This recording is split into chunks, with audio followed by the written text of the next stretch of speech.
Hello everyone, this is Domino, and welcome to another episode of Domino's Diecast.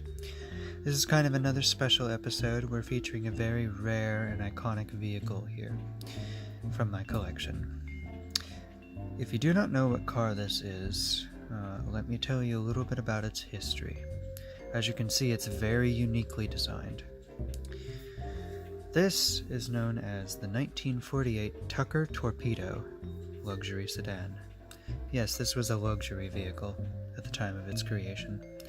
This model is extremely heavy and very well detailed. It's made by the company called Road Legends, a very well-known company for diecast car collectors. And it features many opening parts as well as its sheer beauty. Now, you may be wondering why it has 3 headlights. Well, because this was something innovative for its time that Mr. Tucker did for his cars. The 3 headlights all would light up. The primary headlamps here.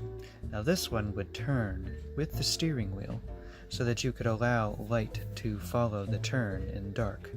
It was actually very forward thinking for its time. We now have cars that actually do that, some models, but at the time of this creation, back in 1948, right as we were about to merge into the 50s, no car had that technology, except for Tucker.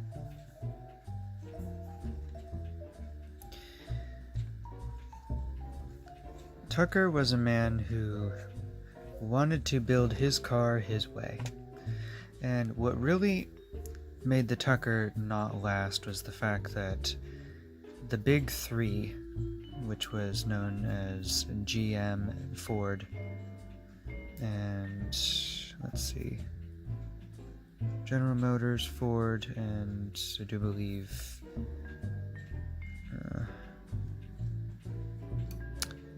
all the major automakers of the time. They all were competing against Tucker. Now, that's not to say that Tucker was on his own with this kind of dream. There were many car companies at the time that were building their own vehicles. Hudson, for instance, DeSoto. They were all their own brands before they were owned eventually by larger vehicle companies, vehicle makers. As you can see, these doors here open this way, and they are known as suicide doors. Very classy design. You saw that a lot in 30s and 40s cars. Tucker wanted to build his cars with a lot of style and class, and they were really very elegant. Just beautiful cars. Okay, let you get a shot of the interior here.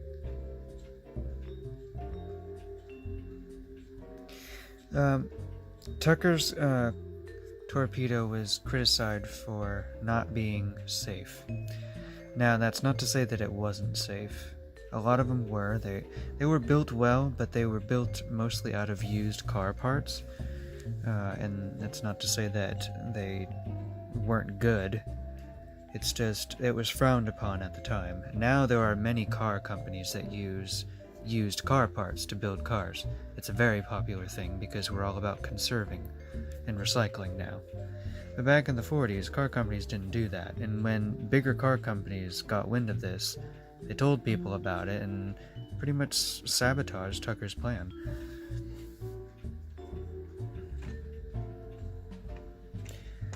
There is a movie based about Tucker's life. I do believe it was called Tucker, the Man in His Dream. It's a very good movie. I suggest you watch it. It's very good for automotive history and people who are interested in it. That would be the trunk in the front. Yes, this was another thing that was a little bit unheard of at the time. Now, back in the 40s, mostly German car companies like Volkswagen, and I do believe in some BMWs, a lot of European cars featured a rear-end engine bay. Tucker designed this because he thought that not only was it safer, but he also felt that it was better to have the engine in the rear. according for his design. See, there's the engine bay there. I'll give you a nice look into it.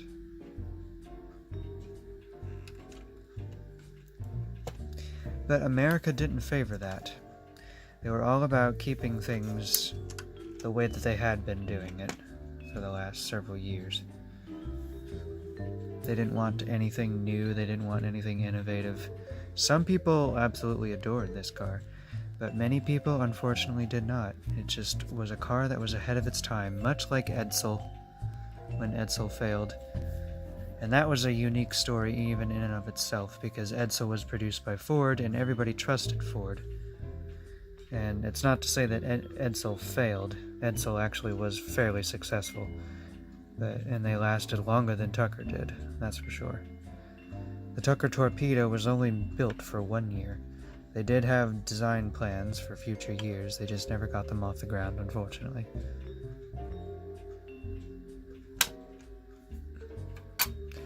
When you look at this car, you're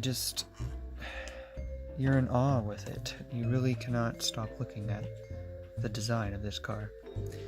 This particular model of my Tucker here was a gift actually from Maya. He used to own this, he bought it for himself, but he gave it to me back when we were dating.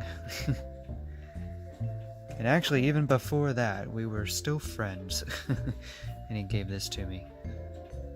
And it's the very first gift he ever gave to me. And I adore it for that reason. It's been in my collection for a little while now. And I take care of it as best I can. The color was very iconic for all of the Tuckers. It was called Waltz Blue, which I do believe Tucker's wife helped name it. I think it was named in honor of her dress that she wore.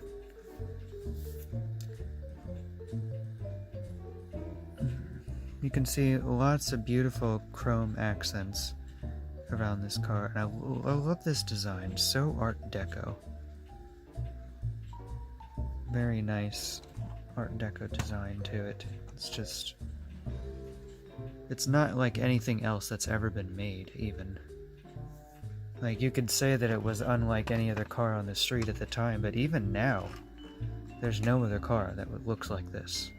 Ever. People have made some modern interpretations of what it could be look like in the future, but at the time this was a very unique vehicle.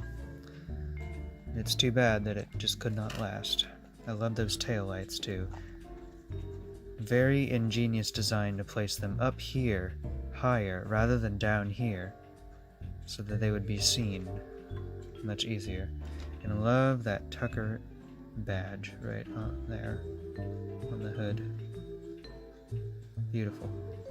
Such style and class, and that lovely prominent hood ornament on the front. This right here would be the gas tank,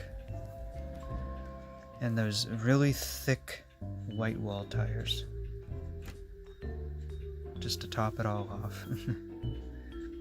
If you ever own a Tucker, you are extremely lucky, because these are extremely hard to come by. There are not very many around, and actually I do believe all the ones that are around are, I think, accounted for.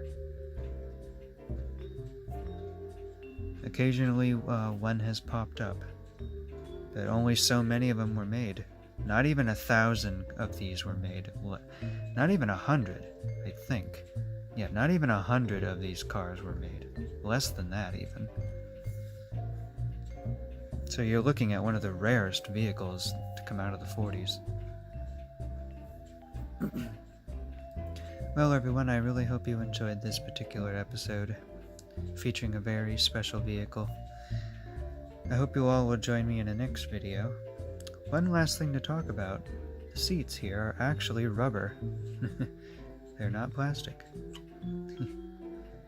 Another thing about this really high quality model. Unfortunately, there is a mirror missing right here.